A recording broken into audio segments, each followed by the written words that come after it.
Alright, so Deltarune Chapter 5, Weird Root spoilers. This is your first and last warning. If you have not experienced it yourself, click off. Now. That is a fucking demand. Get out of here. Alright, now that that obligatory message is out of the way, let's talk.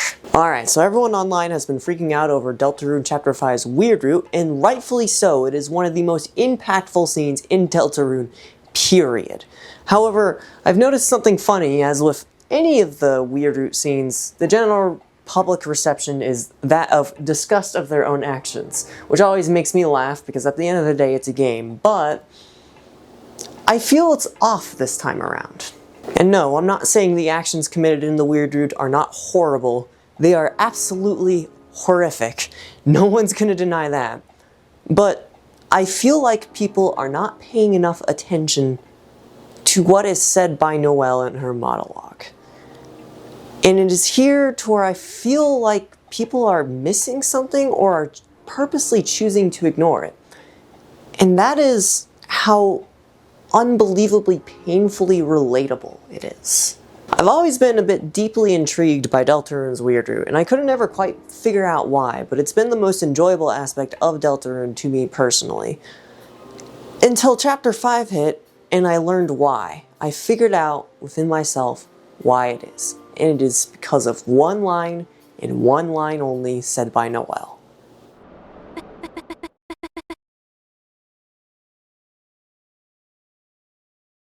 Deltarune has always had the theme of freedom throughout its entire runtime since Chapter 1 to Chapter 5. Freedom has been a huge idea played around with a lot, from Spantum to the relationship of the Soul and Chris, to pretty much any character. Even Susie with her talk of Gerson about how you can change fate is a sort of play on freedom. But then there's Noelle, where we learn that Noelle doesn't think she's strong enough to feel free. For me personally, this scene hit like a brick, because I completely understood exactly where Noelle was coming from in her own thoughts and emotions here. Because I too have felt like I have just gone through my life without having any control over it, just doing what other people expect of me, just being a cadless, doing cadless things. And I've also done really stupid things as a way of breaking free or trying to reclaim my own freedom back. I've also been an honor student, just like Noelle, having amazing grades, but never really caring for it. You see, I got a full ride to university earlier in my life, and to most people that's a grand opportunity to learn something, but I didn't know what I wanted to do, and for the first time in my life I was faced with the question of, what do I want to do? Because my entire life, I had just been doing what other people had told of me. And I collapsed. I didn't understand what to do. I couldn't understand anything because I had never done anything for myself. So I just continued doing what I was told. I studied, I picked a random degree pretty much at random with a slight bias to things that I kinda liked doing in high school. And it collapsed. 2.5 years in, I quit. Why? Because I couldn't handle it without any motivation. I couldn't understand why I wanted to do something. I broke down, and that's exactly what's happening to Noelle here too, is she's having that lapse of judgment.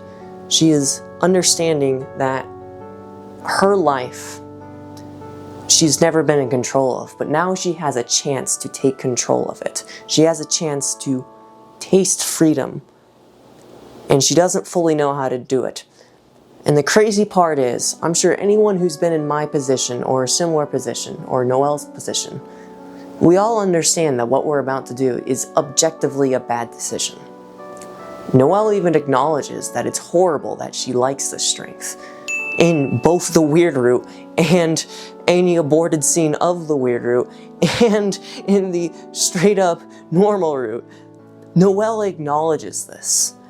That it is horrible to feel that way, even if you're going to do it anyways. Because at the end of the day, sometimes you just can't stand it anymore. And before people start ragging on to me, I'm well aware this is a trauma response. I'm well aware that the whole thing is an allegory for, put it bluntly, suicide. I'll have to bleep that out. I'm well aware of that. I'm not stupid. I am just expressing something that I feel like a lot of people are just putting on the back burner. I've stayed up at night these past few days since Deltarune's release, still thinking about this scene, and it took me a while to fully realize why I'm still thinking about it, and especially what I think it says about humanity as a whole in its current state. Because even in the sort of aborted weird root, the third root, whatever you want to call it, whatever fucking delta theory you follow, there's 7 billion now, I mean, now we have Noel as the Roaring Night theory, just Jesus Christ. Anyways, that aside, what confused me the most about myself and my own emotions on this entire scenario is what happens if you fail.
I think what shocked me most about that scene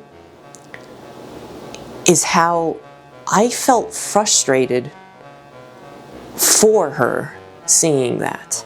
I could sense the bitterness, the frustration that what she did didn't work with Chris.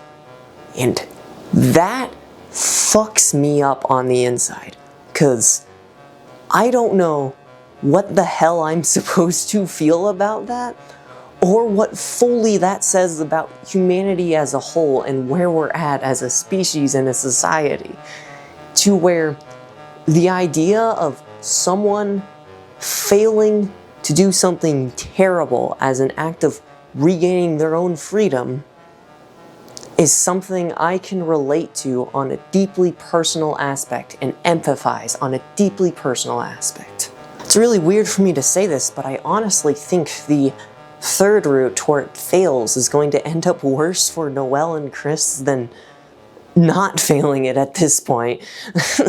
And I know that's a really wild thing to say, but holding on to that bitterness and that frustration of just wanting to break free and then failing as the Deltarune world desperately tries to fix itself after your actions and what you've done is not going to end well, because holding on to that emotion never ends well.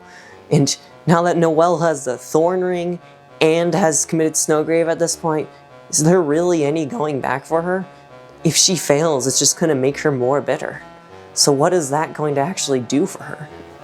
I know this is a lot of really heavy talking, and if that makes you uncomfortable, I am sorry.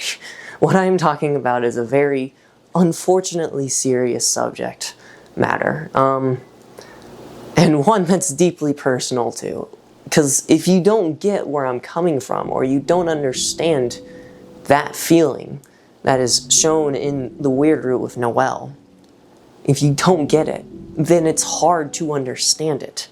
And that's what bugs me the most about it, is if you don't get it, if you're one of the lucky few who have felt in control of their lives, then I wish I was you, because oh my god, is it a horrific feeling.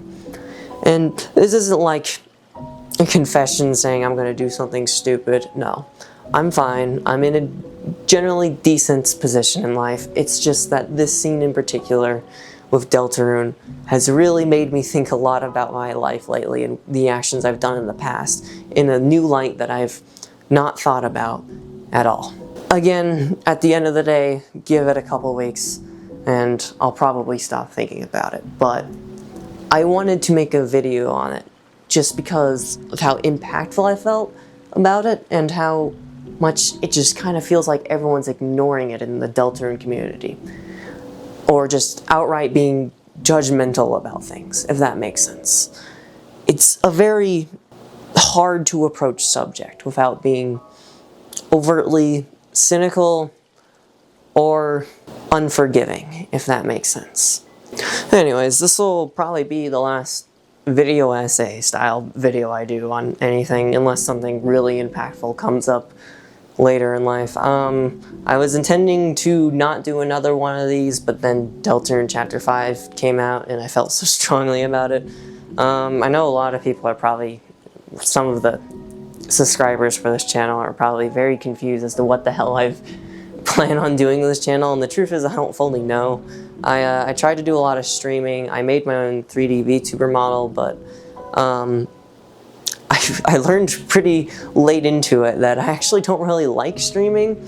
I know there was the forging video, and I was considering continuing off of that, but, well, a lot of frustration on that, so I had to take a break from it because of sand casting, and then now we're in a massive fire ban, and I don't know when it'll let up, so I can't do any forging in general, so that sucks. Other than that, I am continuing 3D modeling. I love 3D modeling.